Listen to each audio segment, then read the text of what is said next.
পৃথিবীর প্রতিটি মানুষই চায় সারাদিনের ক্লান্তি শেষে একটু নিজেকে জিরিয়ে নিতে। ঠিক তেমনই একটি মন জোড়ানো জায়গা হচ্ছে এই ঘোড়াঘাট করতোয়া ব্রিজ। এবং এখানে আপনারা দেখছেন যে দর্শনার্থীরা অলরেডি কিন্তু আসা শুরু করেছে। সন্ধ্যার পরপরই কিন্তু বা সন্ধ্যা নাগাদ কিন্তু এখানে দর্শনার্থীরা আরও বেশি জমতে শুরু করে। এবং যে আপনারা দেখছেন যে আমার পিছনে কিন্তু সম্ভবত আলো দেখা যাচ্ছে, যে রেস্টুরেন্টগুলিতে যে রেস্টুরেন্টগুলিকে ঘিরে এখানে দর্শনার্থীরা ভিড় জমায়।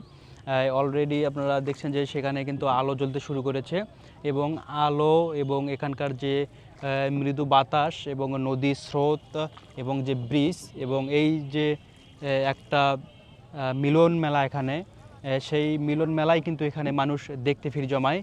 তাদের মনের যে আবেগ, মনের যে ভালোবাসা, তাদের সারা দিনের যে ক্লান্তি, সেই ক্লান্তি কিন্তু এখানে এসে তারা জিরিয়ে নেয়। সেই মন জোড়ানো জায়গায় কিন্তু এখানে অলরেডি তৈরি হয়েছে, পরিণত হয়েছে।